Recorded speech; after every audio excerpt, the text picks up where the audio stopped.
Hey guys, today I'll show you a science fiction thriller TV series named 12 Monkeys, Season 1. Spoilers ahead, watch out and take care. The drama begins with Dr. Rayleigh, a renowned virologist, highly respected in her field and leading a comfortable life. She has a charming boyfriend who works as an aide to a senator, and her daily life is smooth and fulfilling. One day, after getting into her car, Rayleigh notices a man with otter-like eyes sitting in the back seat, telling her to drive. At first, Dr. Rayleigh thinks she's being robbed, but the otter guy assures her he's not a thief and won't harm her sexy body. He tells her he spent too much time trying to find her, and his time is running out. He then rattles off detailed information about her life and career, leaving her stunned. Before she can react, the otter guy urgently asks where Goins is. Rayleigh, bewildered, insists she has no idea who that is. The guy is visibly frustrated, but before he can process his disappointment, the police show up. He's forced to grab Rayleigh and escape into a nearby building. Once they're relatively safe, the guy introduces himself as Cole and tells her he's from the year 2043. He explains that in 2017, a deadly plague nearly wiped out humanity, and the source of the virus was Goins. Naturally, Rayleigh assumes he's insane. To prove he's telling the truth, Cole pulls out a watch and tells her it's her future watch. He then scratches her current watch, and after a brief moment of disorientation, the same scratch instantly appears on the future watch. Cole explains that changing the past will alter the future. With only a minute left before being pulled back to his own time, Cole grabs Rayleigh and flees from the police, but they're cornered, and Cole gets shot. As he's fading, he tells Rayleigh to meet him at the Adams Hotel in Philadelphia 2 years from now. And with that, he vanishes, leaving Rayleigh stunned and alone. 2 years later, Rayleigh arrives at the Adams Hotel as promised. She waits for a week, practically turning into a waiting widow, but there's no sign of Cole. Even the hotel staff feel bad for her and tell her it's time to give up. Just as she's about to check out, Cole suddenly appears, still bearing the gunshot wound from 2 years ago. Rayleigh takes him to her room and tends to his wound. While treating him, Cole slips into unconsciousness. It turns out Cole's time travel wasn't voluntary. He was captured by a woman named Katerina, who leads a team of scientists working from an underground bunker. Through a special serum that causes his cells to split and regenerate, Cole is able to travel between the past and future. But the process is excruciating, and each trip is a brutal ordeal, all in the hope of changing the future. After 3 days of unconsciousness, Cole finally wakes up. Rayleigh tells him the wound she just stitched up is the same one he got 2 years ago when he disappeared. Slowly, she starts to believe his story about being a time traveler. Cole insists there's no time to waste. They need to act quickly. But Rayleigh, clearly fed up, snaps that she doesn't care what he thinks. She only cares what she thinks. They should do this her way. She explains that over the past 2 years, she lost her job, broke up with her boyfriend, and now has too many unanswered questions. Cole has no choice but to finally tell her the whole story. In 2017, a deadly plague killed 7 billion people, leaving only a small fraction of humanity alive. The virus kept mutating, and only a handful of people were immune. Civilization collapsed as desperation drove people to extremes. The survivors retreated underground, struggling with hunger and the constant threat of extinction. Then one day, a team of scientists pieced together clues suggesting that the plague's origin could be stopped by traveling back in time. Rayleigh became part of this puzzle because, after the outbreak, she worked at the CDC trying to find a cure. Before she died, she left behind a recording identifying a guy as the source of the virus. Though the recording was incomplete, Cole's name was mentioned. That's why Cole was sent to find her, because she was the key to stopping the plague. The problem was that even after 2 years, Rayleigh still didn't know who the guy really was. However, after some investigation, they discover the guy is Goins. On the surface, Goins is a philanthropist funding vaccine research, but in reality, he's helping the military develop biological weapons.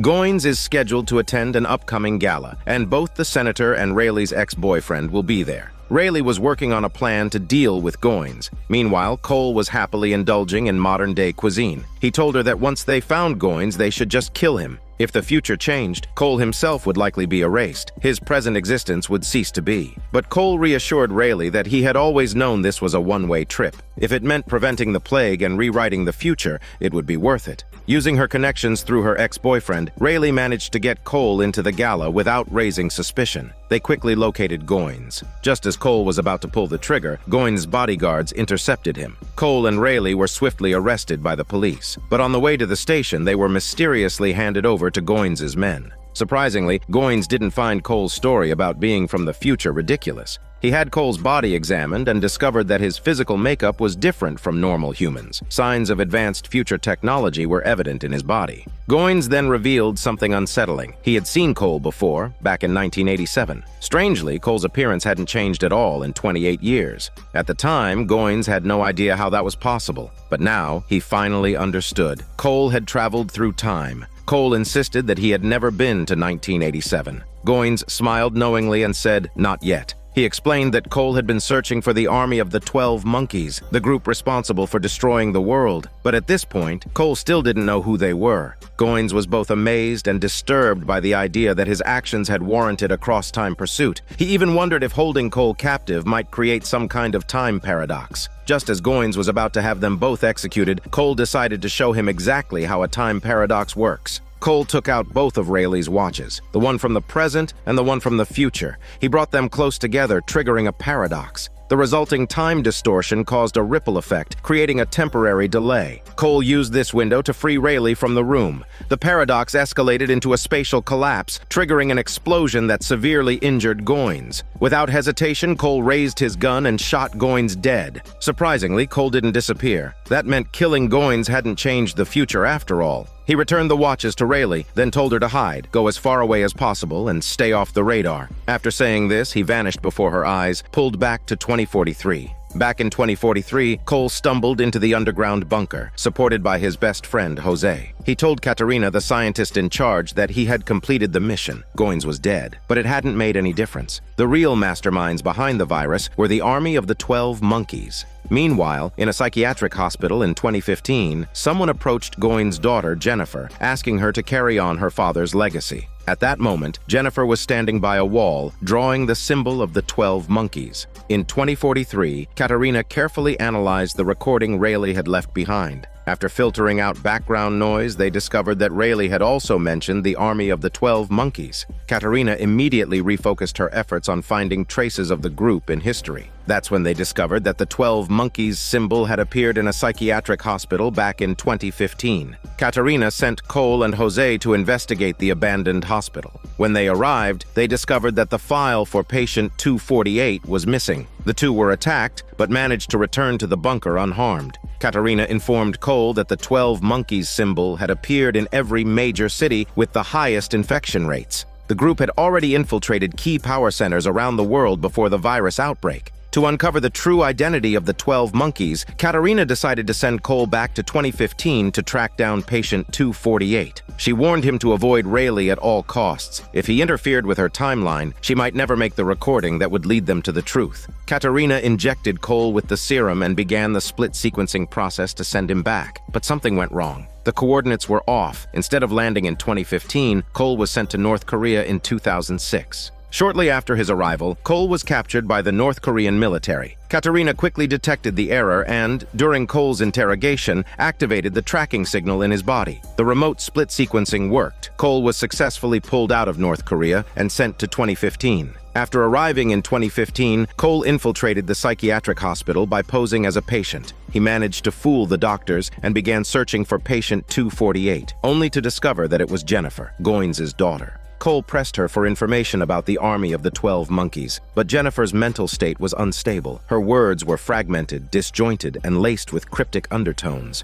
Not only did Cole fail to get any useful information, but Jennifer tricked him by pressing the emergency button, causing the orderlies to rush in and restrain him. However, after their argument, Jennifer seemed to have a mental breakthrough. She mentioned a place called the Night Room. A doctor who had been secretly monitoring Jennifer immediately reported this to a mysterious figure. After parting ways with Cole, Rayleigh moved into an old house. Her ex-boyfriend confronted her, questioning why she was so willing to help Cole unconditionally. Rayleigh stood her ground, arguing her case logically and continuing her investigation into the 12 Monkeys. When she went to meet a contact who had been helping her with the investigation, she found him dead, his face covered in jasmine petals. However, instead of harming Rayleigh, the killer simply warned her to stop asking questions. Under his piercing gaze, Rayleigh fled in terror. Back at home, her ex-boyfriend showed up again. He told her that the CIA's facial recognition system had flagged Cole. He had been seen in North Korea 9 years ago. The agency now suspected Cole was a mentally unstable radical, currently held in a psychiatric hospital. Meanwhile, Cole had been captured, but Jennifer managed to find him and revealed a critical piece of information. Goines had a secret mobile lab called the Night Room. The 12 monkeys had been trying to uncover its location for years. Jennifer had been locked up in the psychiatric hospital because, after the 12 monkeys found her, they had massacred her colleagues and framed her for the crime. Leading the attack had been the same killer who smelled of lavender and jasmine. Jennifer and one other person had managed to escape. Just as Cole was about to press Jennifer for the Night Room's exact location, doctors and orderlies stormed in, preparing to transfer him to another facility.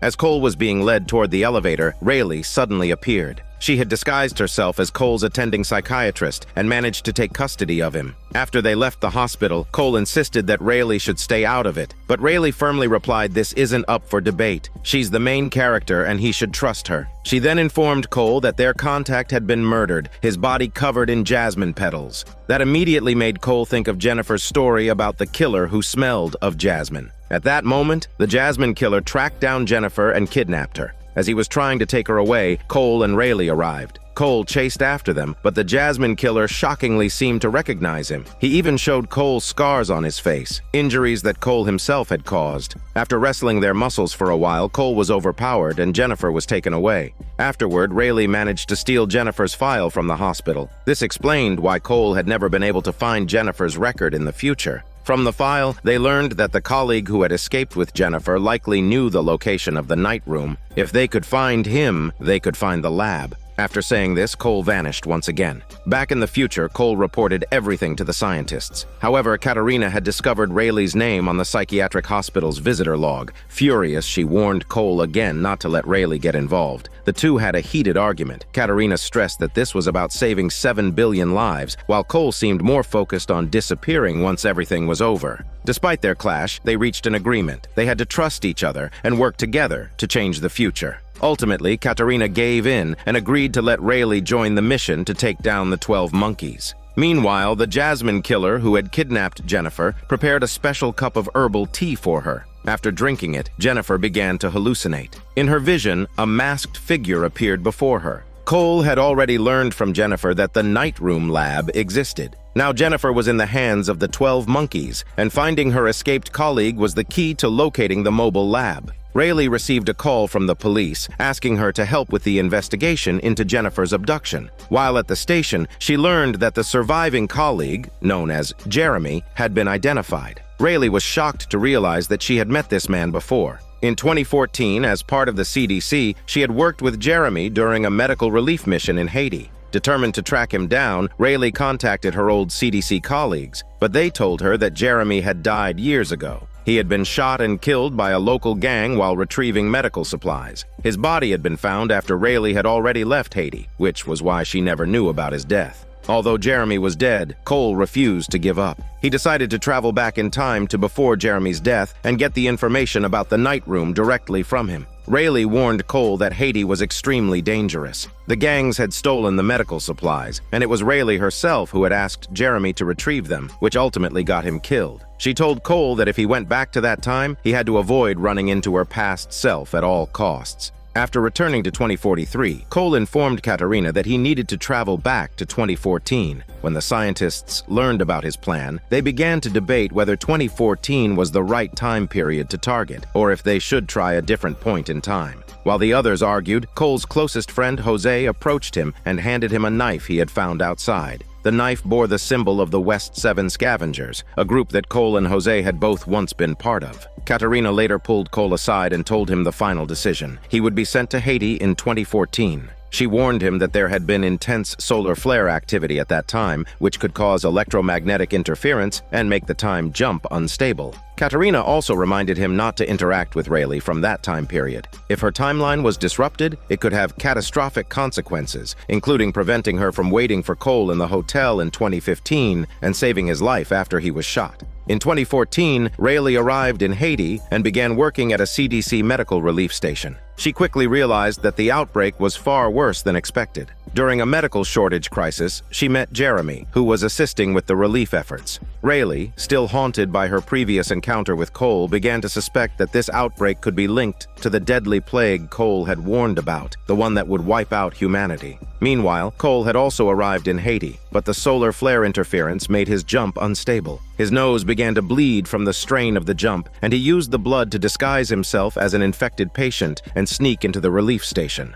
After finding Jeremy, Cole tried to get him alone to talk, but Rayleigh and her colleagues, mistaking Cole for a case of infection, began monitoring him closely. To avoid being recognized by Rayleigh, Cole was forced to slip away. Rayleigh, convinced that the outbreak was spiraling out of control, insisted on stricter quarantine measures. She sent Jeremy to retrieve medical supplies. As soon as Jeremy left the station, Cole followed him. Jeremy quickly realized he was being tailed, and after a brief fight, Cole managed to subdue him. Jeremy suspected that Cole was working for the 12 Monkeys, but Cole explained that he was a friend of Jennifer's and only wanted to know the location of the night room. He warned Jeremy that the 12 Monkeys were also hunting him, hoping to use him to access the night room's contents. Jeremy agreed to tell Cole about the night room, but only after delivering the supplies back to the relief station. Meanwhile, Jose was patrolling a nearby shop with a young bunker guard searching for signs of the scavengers. They ran into a former scavenger known as Max. After some small talk, Max claimed that she had left the scavengers and was now surviving on her own. She admitted that she had seen Jose and Cole nearby and asked to join their camp. Jose wasn't buying it. He handed her the knife she had previously lost and told her to head to a survivor settlement about 10 miles away. He assured her that she'd be safe there, but it was clear that he didn't fully trust her. Back at the relief station, the outbreak was worsening. Rayleigh became more convinced that this plague was the precursor to humanity's extinction. She pushed for harsher containment measures, but her colleagues urged her to take a break. While retrieving the medical supplies, Cole and Jeremy were ambushed by the killer and his crew, who demanded to know the location of the night room. Cole fought back, allowing Jeremy to escape.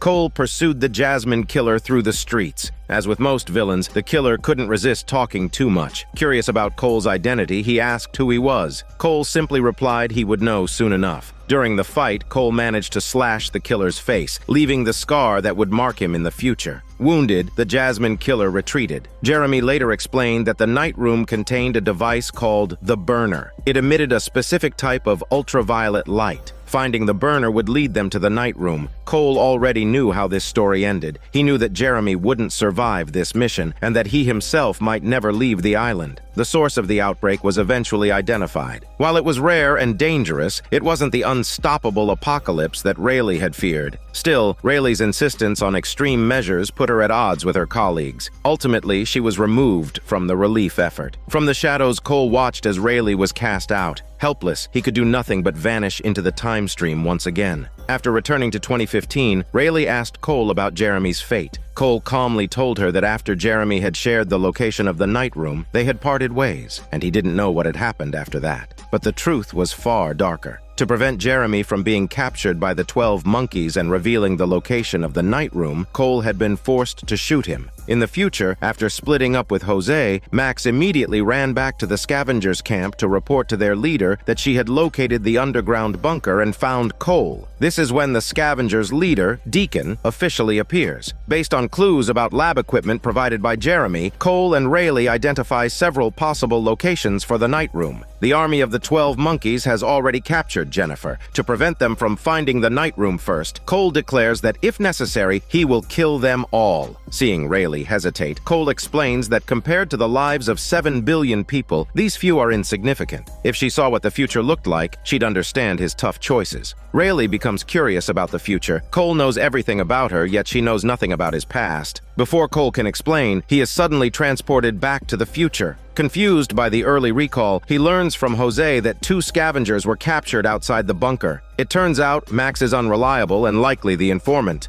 Now they're facing a full-on threat from Deacon and his scavengers. However, the man in charge of bunker security, Whitley, refuses to cooperate with Cole and his team. Katarina tries to persuade him, saying working together is the only way to protect the bunker's time machine, especially since Cole and Jose used to be scavengers themselves. In 2032, before Cole became part of the time travel project, he and his best friend Jose, like many other immune survivors, struggled to survive in a broken world. They scavenged daily in urban ruins, hungry and exhausted. Despite their harsh reality, a trace of humanity remained. Cole couldn't bring himself to kill a stray puppy and even shared food with it. One day, they were ambushed. Though they managed to deal with the attackers, they were soon surrounded by a larger group, Deacon's scavengers. Despite killing some of Deacon's trusted men, Deacon wasn't angry. On the contrary, he invited them to join, as immune survivors capable of surviving on the surface were rare. Jose initially wanted to refuse, but Cole recognized the grim reality and accepted. The two followed Deacon back to the scavenger camp, where Deacon introduced Cole to Max. Deacon clearly preferred the obedient Cole and didn't like the more defiant Jose.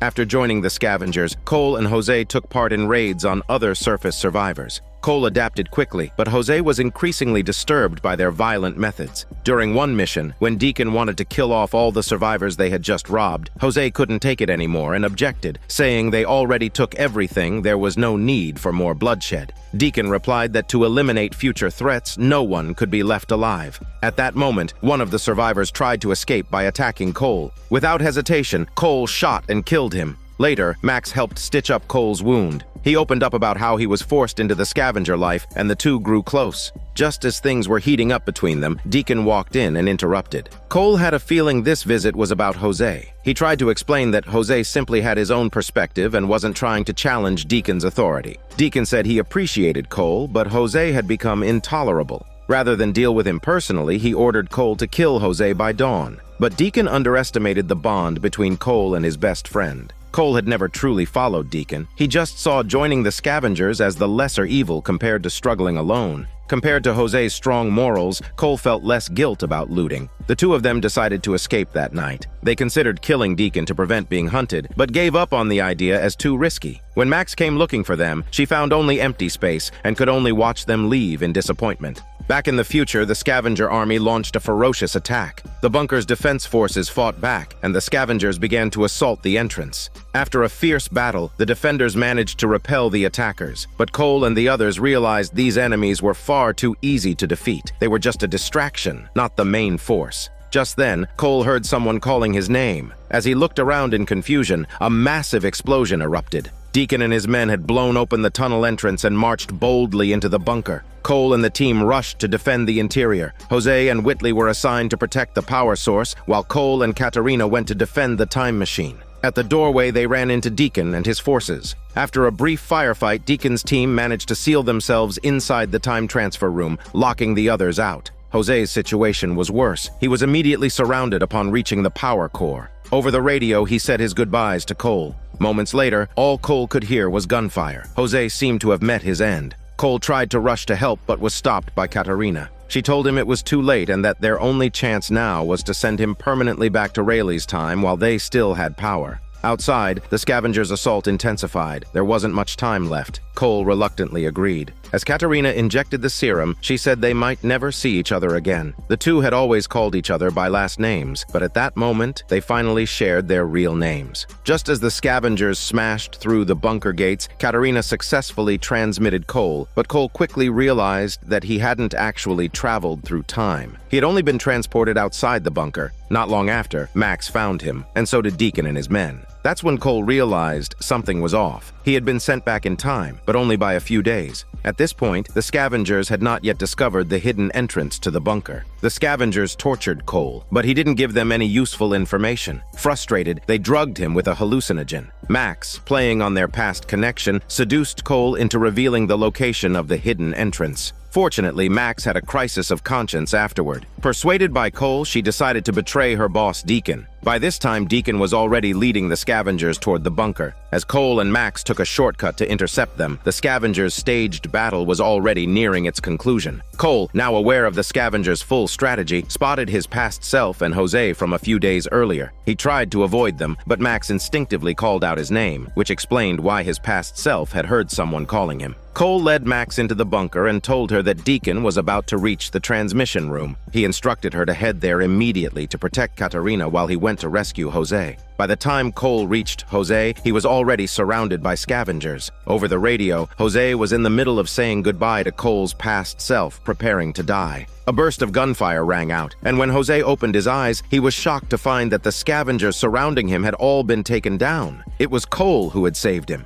Finally able to breathe, Jose hugged Cole tightly. Just then, Cole's voice came through the radio again. Jose and Whiteley were completely confused, but Cole brushed it off, saying he'd explain later. They had more pressing matters to handle. Meanwhile, Deacon and his men were attacking the transmission room doors. Max showed up, but Deacon wasn't suspicious of her. He let her in, only for Max to plant explosives and blow the doors open. As Deacon and his men charged in, they witnessed Cole's past self being transmitted away. Deacon was visibly shaken, realizing the transmission tech was far more advanced than he had imagined. Max, also surprised, quickly grasped the situation and shot the scavengers holding Katerina. She then turned her gun on Deacon, but an explosion nearby gave Deacon the cover he needed to escape. Cole and the others arrived shortly after, finishing off the remaining scavengers and securing the bunker. With the scavengers defeated, Jose and Cole discussed how to prevent Deacon from striking back. Now that Deacon knew the location of the bunker, it was only a matter of time before he returned with reinforcements. Jose suggested that Cole use the time machine to go back to when they first left the scavengers and kill Deacon before he became a threat. But Cole shook his head. Katerina explained that the short-term time jump had only worked because the machine was damaged. Without that instability, it was impossible to achieve such a precise time jump again.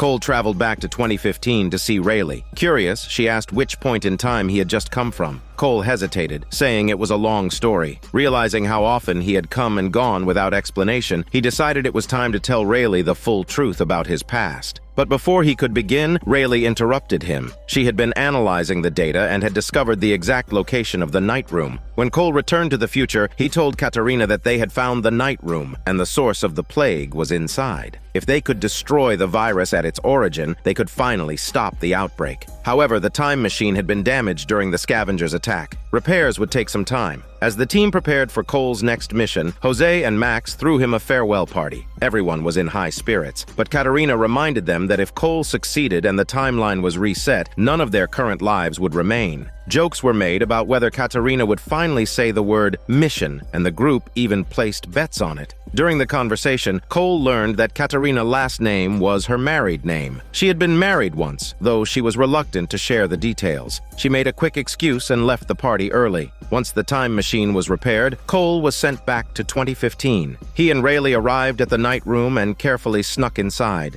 They encountered a lab technician who was visibly nervous. Just as they were about to question him about the security situation, they were ambushed by a group of 12 Monkeys operatives who had been lying in wait. It turned out the 12 Monkeys had already taken over the lab hours earlier. After killing all the guards, they had disabled the security alarms, which meant that headquarters had no idea the lab had been compromised. The good news was that the virus was stored in a vault with a dual lock system. No one could open it without both keys, one of which was located next to the vault. The lab's incinerator was designed to prevent viral outbreaks. If the virus leaked, pressing the emergency button would incinerate everything inside the lab, but the two buttons had to be pressed simultaneously, one in the main lab and one next to the vault. Suddenly, the Jasmine killer entered the lab. He ordered his men to take the lab technician away, hoping to use him to open the vault, but the technician didn't know the code. Without hesitation, the Jasmine killer shot him dead and ordered his men to start breaking open the vault by force. Back in the future, Jose and the others realized things hadn't gone as planned. Everyone was still alive. The future hadn't changed. Max also told Jose about a disturbing rumor circulating among the scavengers, that Katerina was a bloodthirsty mad scientist.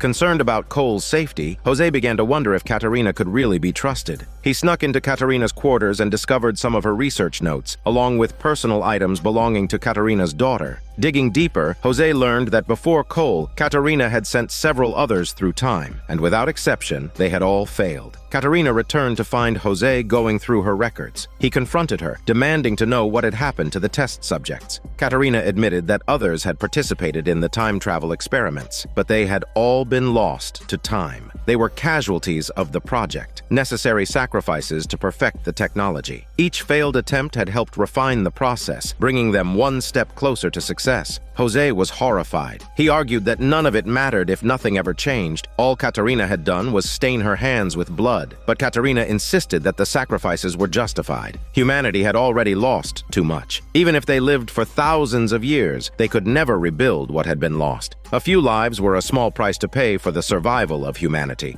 Reluctantly, Jose was convinced, but he was still deeply worried that Cole would end up like the others. Catarina reassured him that she would never allow that to happen to Cole. Meanwhile, in the past, the Jasmine Killer believed that Jeremy had told Cole how to open the vault back when they were in Haiti. To get the information, the killer began torturing Cole, but Cole genuinely didn't know the answer. Rayleigh, however, learned from the killer that Jeremy had been killed by Cole. The killer also mentioned someone called the Witness. Everything they had done was guided by the Witness's instructions. After locking Cole and Rayleigh in the monitoring room again, Rayleigh confronted Cole about killing Jeremy. Cole explained that he had no choice. It was the only way. Just then, they noticed Jennifer, who had also been captured. Through the monitors, they saw the Jasmine Killer's men finally open the vault and discover the source of the virus, the skeletal remains of a body infected with the plague. When the men tried to remove the remains, they found that it was encased in a protective barrier. Touching it without the proper precautions would cause severe injury or death. Jennifer became unusually excited. It was clear that this was all part of her plan. She had deliberately led the 12 monkeys there, knowing they would force open the vault and trigger the headquarters alarm system. The Jasmine Killer's men took Jennifer away, hoping to extract the code to disable the protective barrier from her. Jennifer, however, told them that she would only reveal the secret to Cole. The Jasmine Killer tried to manipulate her, revealing that it was Cole who had killed her father, Goins. He expected Jennifer to want revenge, but instead of being angry, Jennifer was thrilled. She believed Cole had done the right thing. At that moment, Rayleigh noticed that the 12 monkeys were starting to retreat. She realized that if they didn't get out of the monitoring room quickly, they were as good as dead. Jennifer suddenly entered a code into the control panel, unlocking the doors. It turned out Jennifer knew all the lab's security codes.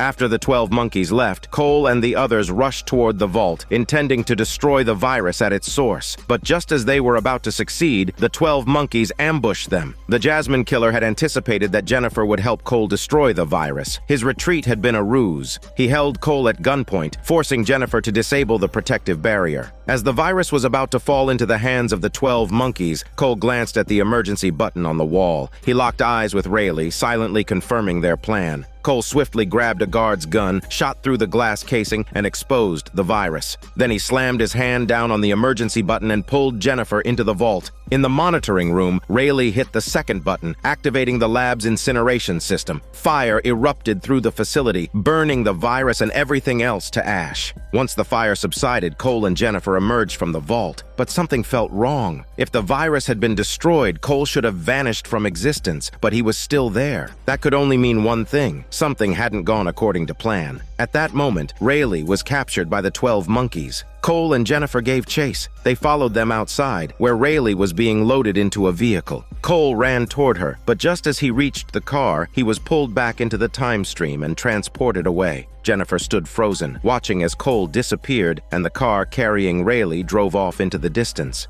Cole was transported back to the future, but something was off. The transmission room was completely different. When he stepped outside, he saw that the bunker had been overrun by the scavengers. The future had been drastically altered, and now Cole was starting to experience two sets of conflicting memories. When Cole suddenly appeared among the scavengers, they immediately surrounded him, questioning his identity. Fortunately, Cole still bore the mark from when he had previously joined the scavengers, which helped him pass their scrutiny. Cole asked about Katarina's whereabouts, and the scavengers took him to see her. But when Katarina saw Cole, she didn't recognize him. She asked where he had come from, and Cole told her he had traveled using her time machine. To verify his story, Katarina tested Cole's blood. She discovered that his blood molecules were constantly shifting between different quantum states, something only possible with the serum she had developed. Cole explained that after he was transported back from 2015, he found that the future had changed. Katarina agreed that something must have altered history. That would explain why Cole hadn't returned to his original timeline and instead ended up in this changed future. In this altered timeline, the plague had broken out in Chechnya in 2015, originating from a secret intelligence operation known as Operation Troy. This was entirely different from the outbreak's original time and source in the original timeline. When Cole mentioned Rayleigh, Katarina had no idea who he was talking about. She had no memory of Rayleigh, nor of the recording Rayleigh had left behind. That's when Cole finally realized what had gone wrong. After checking the historical records, he discovered that Rayleigh had been shot and killed in 2015. Cole realized that after he was sent back, the 12 monkeys must have killed Rayleigh, and her death had triggered the shift in history, causing the plague to break out earlier in Chechnya. Cole asked Katerina to use the time machine to send him back to fix things, but Katerina told him that she was no longer in charge. He'd have to get permission from the leader of the scavengers. Just then, Whitley entered the room. He led Cole and Katerina to meet the scavengers' leader, and to Cole's shock, it was Jose. Even more surprising, Jose had lost one of his eyes. Jose was equally shocked to see Cole. He told Cole that he had personally buried him. Cole insisted that he had just come from the time machine, but Jose didn't believe his smelly bullshit until Cole mentioned details about Jose's partner and family that only the real Cole would know. Once his identity was confirmed, things became easier. Jose took Cole to the transmission room, and as they talked, Cole learned what had happened in this timeline. It turned out that after they left the scavengers years ago, they had discovered the bunker. Cole had been shot and killed by the bunker's security forces, and Jose had returned to the scavengers' camp. After sacrificing one of his eyes, Jose had killed the former leader Deacon and become the new leader of the scavengers, eventually leading them to take over the bunker. In the original timeline, however, Katerina had saved Cole after the shooting, and he had joined the time travel project. Cole asked Jose to let him use the time machine, but powering it up would drain all the remaining energy in the bunker. Jose was torn, but ultimately agreed to help his old friend. Unexpectedly, Whitley objected. He didn't believe the time travel project would succeed and tried to stop them, even shooting Katerina in the process. Fortunately, Jose took Whitley down in time. Despite her injury, Katerina painfully set the time coordinates for Cole and activated the machine. Cole said his goodbyes to Jose, promising they would meet again in another timeline. Cole was sent back to 2015, this time arriving a little earlier than before. He tracked down Rayleigh's ex-boyfriend, Aaron, kidnapped him, and warned him that Rayleigh was in danger. Naturally, Aaron didn't believe a smelly word of it, especially the part about Cole being a time traveler. But when Cole mentioned Operation Troy, Aaron's expression changed. As a senator's aide, he had recently seen classified files about Operation Troy. That convinced him Cole was telling the truth. They rushed to the club where Rayleigh was being held. Soon, the 12 monkeys emerged, dragging Rayleigh outside. At the same time, Cole's past self and Jennifer showed up in pursuit. In a panic, Aaron opened fire and accidentally shot the past Cole. The wounded Cole was instantly pulled back into the time stream, leaving the present Cole with a fresh scar and a new memory of the injury. The 12 monkeys fired back and escaped with Rayleigh. Jennifer stood there, stunned by the disappearing Cole, before she was taken away by the agency's security team. Rayleigh was taken to the 12 monkeys' base and imprisoned. From her cell, she overheard the Jasmine killer speaking with a mysterious woman named Olivia. The Jasmine killer suggested that Rayleigh should be killed, but Olivia insisted that the witness had declared Rayleigh important. Shortly after, the Jasmine killer brought Rayleigh to the woman. The woman forced Rayleigh to drink a special herbal tea, which quickly induced vivid hallucinations. In the hallucination, Rayleigh found herself wandering through a dense red forest overgrown with tangled weeds. She reached a wooden cabin where a masked figure, the witness, was waiting for her. Meanwhile, Cole and Aaron tracked down the car's license plate and traced it to the 12 monkeys' hideout. They broke in just as Rayleigh's hallucination was wearing off. Seizing the opportunity, Rayleigh escaped and ran toward Cole and Aaron. As they fled, Cole stayed behind to cover their escape. Moments later, he felt the familiar pull of the time machine. Right in front of Rayleigh and Aaron, Cole was transported away. Aaron stood there in disbelief, finally convinced that Cole was truly a time traveler. Cole was sent back to the future, but something was different. Katerina greeted him, but she told him he was late. Cole looked around at the familiar surroundings and began to laugh uncontrollably. He knew that the future had been restored. After Rayleigh was rescued, the hallucinations lingered in her mind. The image of the red forest and the masked witness haunted her thoughts. Aaron finally accepted that Rayleigh had been telling the truth all along, but Rayleigh reminded him that the virus was still out there. That's when Aaron remembered Operation Troy, and the two of them decided to follow that lead. In the future, things had returned to normal. Jose was no longer the one-eyed leader of the scavengers. In fact, he even joked about it. Katerina began studying why the virus still existed. Although the skeletal remains that served as the virus's source had been destroyed, the Katerina from the alternate timeline had said that the virus originated from Operation Troy in Chechnya in 2015. It was highly likely that the army of the 12 monkeys had obtained the virus there. From now on, Operation Troy would have to be their main focus. Cole's dual memories had started to fade, but he could feel that his body was beginning to break down. Every time he was splintered through time, he could feel his body being torn apart. He asked Katerina if he would eventually be unable to return. Katerina told him that breaking the laws of nature always comes with a price. Eventually, time would kill him. Cole asked how many more jumps he had left and whether it would be enough to change history. Katerina told him it was fewer than he'd hope, but they had no other choice. Previously, Cole had traveled back in time to save Rayleigh and successfully restored the future. Now, both the past and the future were focusing on Operation Troy. The Goins group had already helped the CIA extract the pathogen from the skeletal remains found at the nightclub.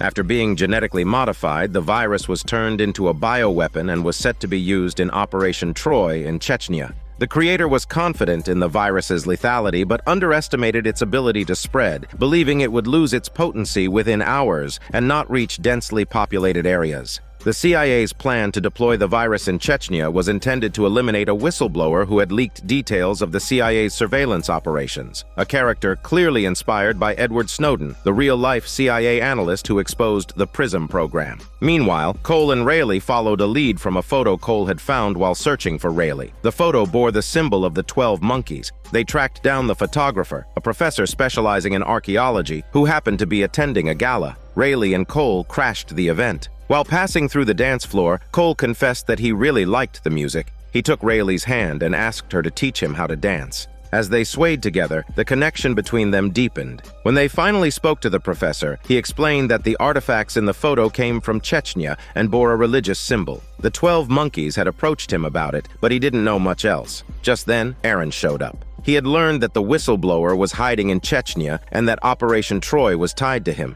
They quickly pieced together that the CIA planned to use the virus to kill the whistleblower, and that the 12 monkeys, knowing the virus would be there, would try to steal it. Suddenly, Cole felt the pull of the future. Before being splintered away, he told Rayleigh and Aaron to gather all available intel on Operation Troy within a week. He'd be back for it. Then he vanished, leaving Aaron to lament the loss of his tuxedo. A short while later, Rayleigh was back at the CDC when she received a call from Cole. He told her he was in Chechnya and had the virus in his possession. Rayleigh was confused, but Cole insisted he didn't have time to explain. Operation Troy had already begun. It turns out that 2 hours earlier, future Cole had been splintered into Chechnya. Using intel, he tracked down the shipment containing the virus and followed the transport team into the woods. When the team was ambushed by 12 monkeys gunmen, Cole rushed in, grabbed the case and ran. While still fleeing, he called Rayleigh and told her that a week from now, she and Aaron would give him the intel, and that it would help him stop everything. He had already intercepted the virus before the 12 monkeys could get it. Back in the present, Aaron had stolen a keycard from a senator and used it to access classified intel on Operation Troy. Rayleigh called him to say that the operation had already begun, and that a week from now, they would need to tell Cole everything. Aaron was equally confused, but they quickly regrouped. Then Cole called Rayleigh again, explaining that he had handled the 12 monkeys and that things were unfolding exactly as expected. Cole explained that, for Rayleigh and Aaron, this was still the future, but for him, it had already happened. A week from now, Rayleigh would tell him to destroy the virus with bleach, but there was no bleach in the woods. Rayleigh instead told him to use fire to generate enough heat to destroy the virus externally. Just then, Cole was captured by Chechen militants and taken to a hidden base, where he came face to face with the whistleblower, now under CIA surveillance. The case originally contained money meant for the whistleblower, but the CIA had swapped it with the virus.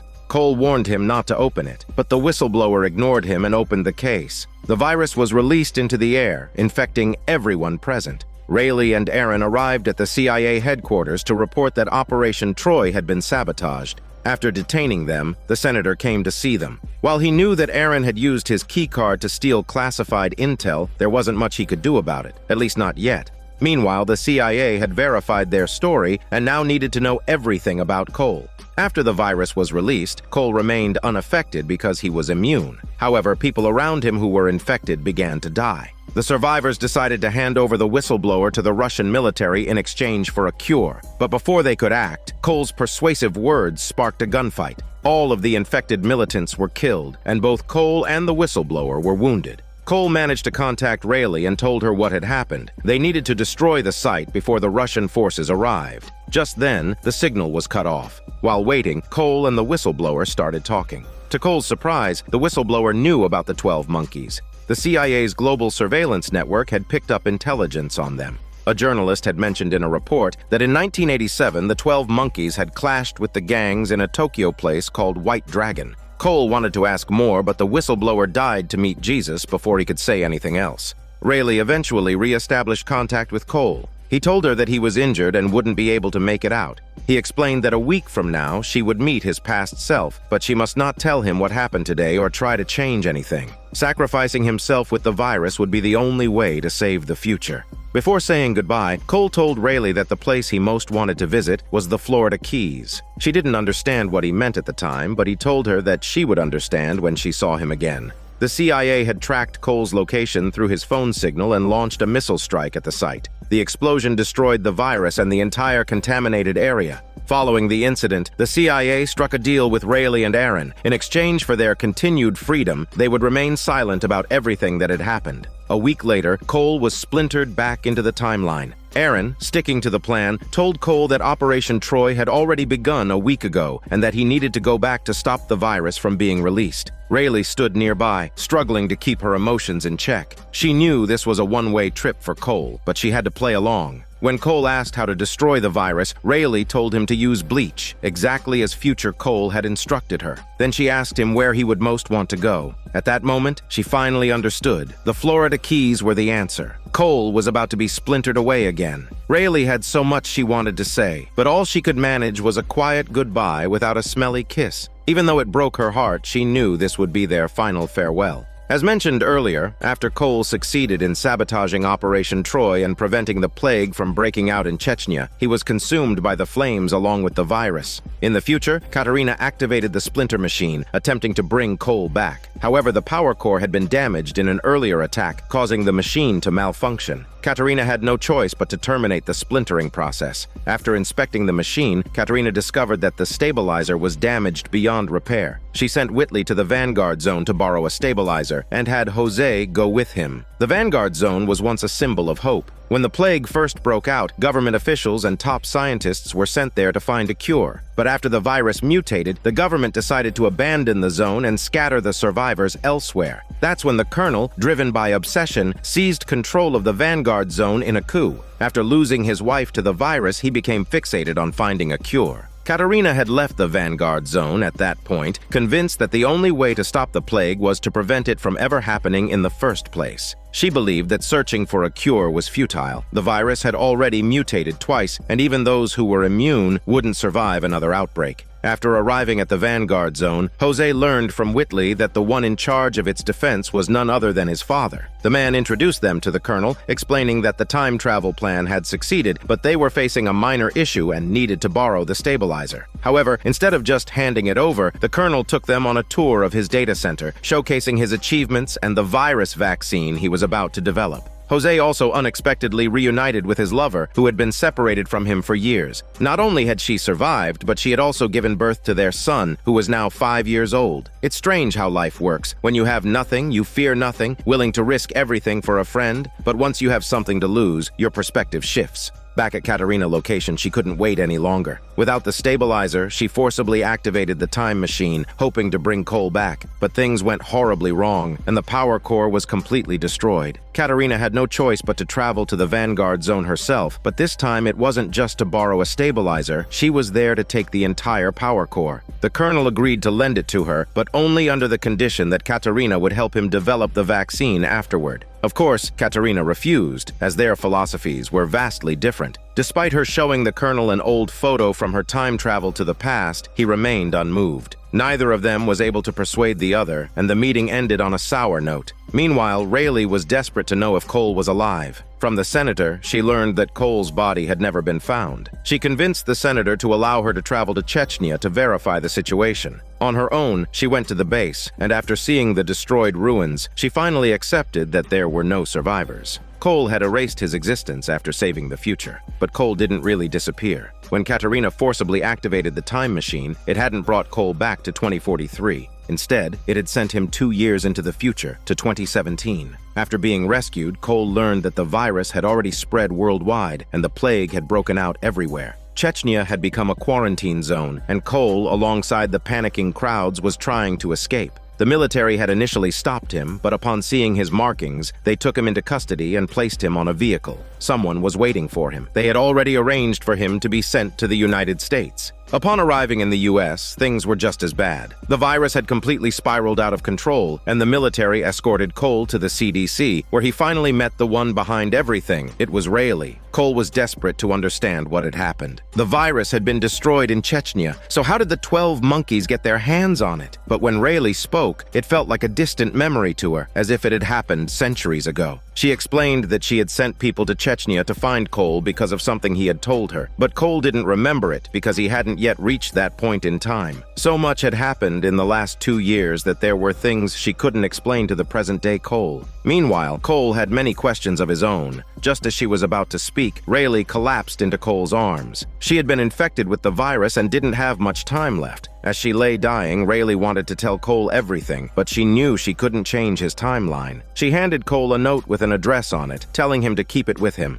At a critical moment, it could save his life. She explained that this was why she had people bring him to the US, to make sure he didn't give up. One day, she promised, he would find the answers he sought. With that, she passed away in his hormone-let-go hands. Back in the bunker, Katerina decided to take the power core from the Vanguard zone by force. Before going into action, she started to brainwash her team, explaining that the virus had mutated for the second time in 2033, and the vaccine the Colonel was working on was based on the virus from the first mutation. But after 2033, the virus mutated 2 more times, making the Colonel's vaccine useless. Katerina argued that the time travel plan was now the only thing that mattered. She gave the Colonel one final ultimatum, but he refused to compromise. As a result, Katerina shot him. Whitley and his father coordinated an attack, and the bunker's defense forces stormed the Vanguard zone. Unfortunately, Whitley's father was killed in the crossfire, and the defense forces wiped out all resistance, massacring everyone in the Vanguard zone. With the power core in their possession, the Vanguard Zone's vaccine research was effectively destroyed. However, their research had succeeded. They had found a cure for the virus that mutated in 2033. But Katerina didn't care about curing the virus. Her goal was to ensure the time travel plan succeeded so she could change the past and save her daughter. She was willing to sacrifice anything for that.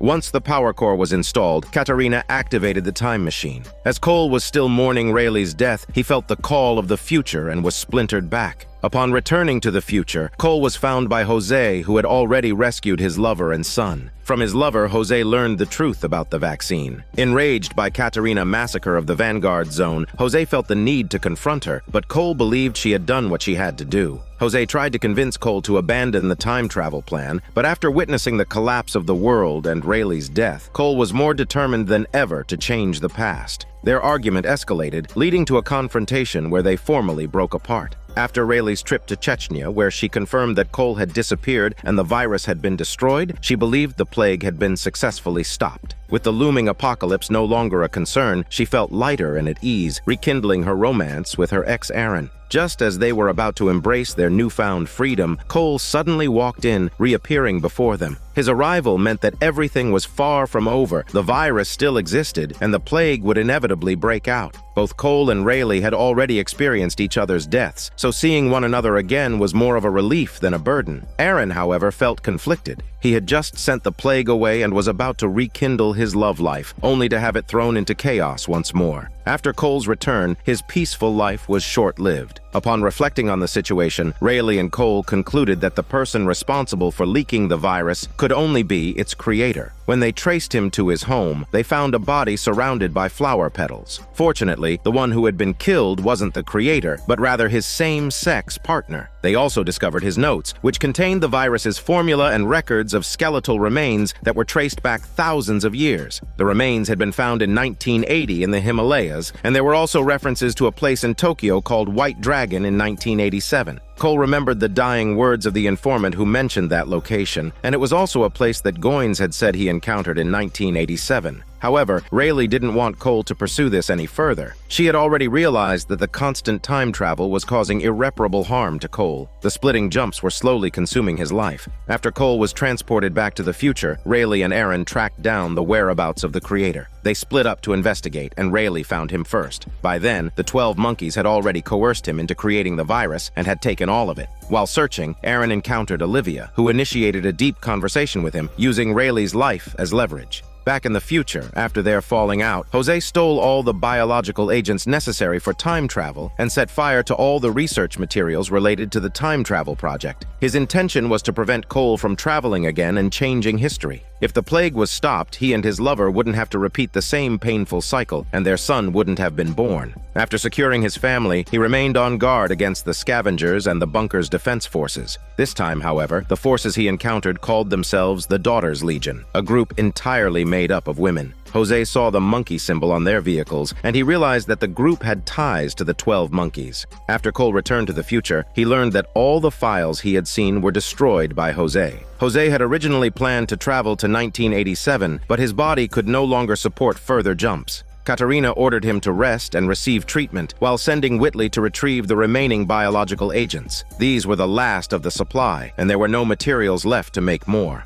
Under the cover of night, Jose made his way to the Daughters Legion camp. He had seen the monkey symbol before and was curious about the connection between the Daughters Legion and the 12 monkeys. As he arrived, the leader of the Legion stepped forward. It was Jennifer from the future. She told Jose that Cole could not reverse the future, as everything had already been foreseen by the witness. She handed Jose a necklace, telling him that he had a mission to fulfill and that the events of the day would change his destiny. Meanwhile, Whitley led the defense forces to a place where Jose had settled, only to experience a tragic incident that resulted in the death of his lover. Although he immediately executed the one responsible, the loss was irreversible. When Jose returned, he found only the body of his lover. After entrusting their son to the camp, he set off alone with the biological agents toward the bunker. Jose had initially planned to kill Katarina to prevent the time travel project, but she was saved by Max, who was shot by Jose in the process. Unfortunately, Max died from her injuries in front of Cole. Faced with the inability to stop the present, Jose decided to change the past. He injected himself with the biological agents and used the time machine to travel back. The machine had been set up to send Cole to 1987 for his convenience, and since Jose hadn't synced with the time machine, there was no traceable signal on him. His jump would be one way, with no way to return. After some treatment, Cole's body was temporarily stabilized, allowing him one last jump. 1987 would be his final chance, and everything depended on it. Jose arrived in Tokyo in 1987 and was still disoriented from his first jump. Cole followed closely behind him, but Jose managed to avoid detection and turned the tables, tracking Cole's movements instead. At a nightclub in Tokyo called White Dragon, a younger Goins was making a deal. Ultimately, he brought out the frozen remains of the skeletal remains that were tied to the virus. Cole found Goins when he was alone, confronting him about the whereabouts of the 12 Monkeys group. Goins, of course, had no idea. Just as Cole was about to force him to destroy the virus, Jose suddenly intervened, and the two engaged in a violent struggle. Jose, in a fit of anger, stabbed Cole. After Jose was taken away, Cole warned Goins that the 12 monkeys would bring about the destruction of the world. Goins, unfazed, ordered his men to deal with Cole. Afterward, Jose was imprisoned. While in jail, he received a letter from the mysterious woman, Olivia, who revealed she had known about his existence for a long time. She was well aware of his past and promised to protect his son, ensuring that he wouldn't be erased by time. She also invited him to join her cause. After being released from prison, Jose went straight to Olivia. The Jasmine Killer and others had been waiting for his arrival. The necklace that Jennifer from the future had given to Jose was identical to the one worn by the Jasmine Killer. Olivia took both necklaces off, and everyone eagerly awaited what was about to happen. Olivia led Jose to the center of a pool, handing him the necklace and instructing him to use it to trigger the time paradox. As the paradox unfolded, the surrounding trees and branches gradually turned red, and the red forest scene finally materialized. It seemed that Jose had become the fabled witness. At Olivia's request, Jose had her invest in Goins Corporation and plan a series of actions against Cole's time travel. The goal was to complete the time loop and ensure Jose's eventual appearance. Jose always seemed to be a step ahead of Cole because he had witnessed each of Cole's jumps and had prepared accordingly. In Jose's memory, he had already killed Cole in 1987, marking Cole's last time jump. After that, the plan was to release the plague and await the arrival of the 12 monkeys. Olivia infiltrated the senator's office, investing in his post-apocalypse survival project and sending people to find Jennifer, persuading her to work for her cause. However, Cole was not dead. Katerina had noticed Cole's deteriorating condition, but instead of sending him back to the future, decided to transport him to 2015 before anyone could finish him off. After being transported, Cole reunited with Rayleigh, telling her that Jose was the legendary witness. Once Katerina sent Cole to 2015, she lost track of him, knowing he could never return. He had become a part of the past. Cole, severely injured and suffering the side effects of multiple time jumps, was on the verge of death. In a desperate bid to save him, Rayleigh found the young Katerina and begged for her help. At first, Katerina didn't believe her, but after Rayleigh showed her unpublished research, Katerina finally believed that Cole was from the future. Rayleigh had found the young Katerina using an address from the note on Cole's person, an address that the 2017 version of Rayleigh had left for Cole.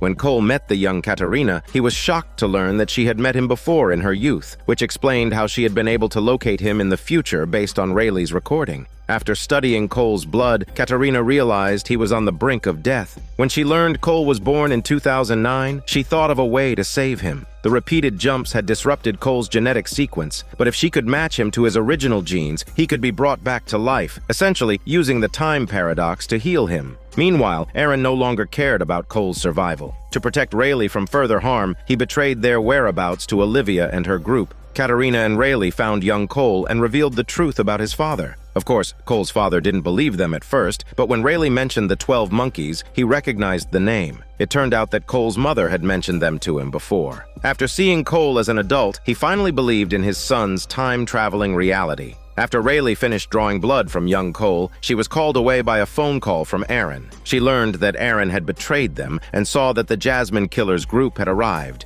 She rushed back to warn everyone and take young Cole to safety. In the process, Cole's father was fatally shot while protecting them, dying at the hands of the Jasmine Killer. The Jasmine Killer stormed into the house, intending to finish off Cole. In a desperate move, Cole injected himself with young Cole's blood, triggering the time paradox within him. The shockwave of the paradox sent the Jasmine Killer and his group flying like Barbie toys. When the dust settled, Cole emerged naked and seemingly reborn. Rayleigh then took Cole and left, making sure to place young Cole in a child protection agency. Before parting ways, Katerina told Cole that she didn't want to know what the future held. She also told him that he could no longer return to the future. He could only live in the present. At that moment, young Cole met his future best friend, his counterpart, and the one who would be both his ally and adversary, Jose. In the future, red leaves began appearing on the time machine, and upon inspection, it was revealed that these plants didn't belong to this era. Meanwhile, the bunker was under attack. The attackers were 12 men with deathly pale faces, and they were being assisted by none other than Deacon, the leader of the scavengers. He had teamed up with former members of the Vanguard Zone and released thousands of crows to launch an assault on the bunker. The attack crippled the bunker's power systems, and Deacon led the group through an abandoned entrance. After a fierce battle, they breached the bunker and successfully reached the transmission room. Katerina, who had already anticipated the bunker's fall, had planted explosives on the time machine in advance. Standing in front of the machine with the detonator in hand, she was waiting for them. She knew the 12 men had come for the time machine, and she was willing to hand it over in exchange for the release of the other prisoners inside the bunker. Cole found the traitor, Aaron, and after torturing him, Aaron revealed the true mastermind, Olivia. She had invested in Goines' corporation. After Aaron broke free and tried to burn Cole alive, he accidentally started a fire that consumed him instead. Rayleigh discovered that the new CEO of Goines' company was Jennifer. Jennifer had officially taken over her father's company, and after hearing her speech, Rayleigh realized she was still the same as ever, spouting nonsense. However, she did learn from Jennifer that the investor behind the company was none other than Cole's old friend, Jose. For all these years, Jose had not only helped orchestrate Olivia's plans, but had also been funding the development of the time machine. His ultimate goal was to travel back to the future and complete his own time loop. The red leaves that had appeared earlier from the time machine were a result of time travel experiments. Jose arrived at the laboratory where, as an investor, he had the right to use the time machine at any time. The lead researcher, Katerina's ex-husband, had prepared the biological agents for him. He reminded Jose of the risks involved in using the agent, but Jose didn't care. This was a day he had been waiting for. Cole and Rayleigh also found the laboratory and, deciding to split up in order to locate the time machine more quickly, Rayleigh entered a room full of red plants. The hypnotic scenes from before flooded her mind again, as if she was walking through the red forest once more, coming to the familiar wooden cabin. The sky was filled with red clouds crackling with red lightning. Cole successfully found the time machine. When Jose saw him, he was shocked. He hadn't expected Cole to still be alive. Jose didn't hide his intentions. All he had done over the years was for the sole purpose of returning to the future to be with his son, even if it meant sacrificing 7 billion people. Cole, in his place, would do the same for Rayleigh. Rayleigh also arrived and confronted Jose, accusing him of being the witness. Although Jose denied it, Rayleigh didn't believe him and shot him. Jose's bodyguard returned fire, hitting Rayleigh. In the ensuing chaos, Rayleigh was seriously injured and couldn't be saved in time. Jose suggested sending her to Katarina, as only she could save her life. Reluctantly, Cole injected her with the biological agent and sent her through the time machine. After saying goodbye to Rayleigh, Cole activated the machine, sending her to the future. It was tragic that Jose had done all this, only to end up helping someone else's cause. He entrusted Cole with the mission of finding his son, and after Cole promised, he turned and left. At that moment, Olivia had selected 12 healthy male infants. This marked the beginning of the next time loop. These infants would grow up to become the true 12 monkeys, ensuring that the previous time loop was completed. In fact, Jose was never the true witness. Olivia had simply used him as a pawn, guided by the real witness. In the original timeline, Jose had died beside the time machine and his time loop ended, completing the cycle. After Cole left, he vanished without a trace, lost to history. The script of time had already been written, and fate was sealed. There was no changing it. However, Cole suddenly realized his fate is his to decide. So he turned back and saved Jose. Just when the 12 monkeys thought everything was settled, the time machine unexpectedly activated on its own and sent Rayleigh to the future. Meanwhile, the virus for the plague was ready, and Jennifer was preparing to release it from an airplane to 12 cities worldwide. And that's how the first season ends. This is Daniel CC Movie Channel. Stay safe and enjoy your day.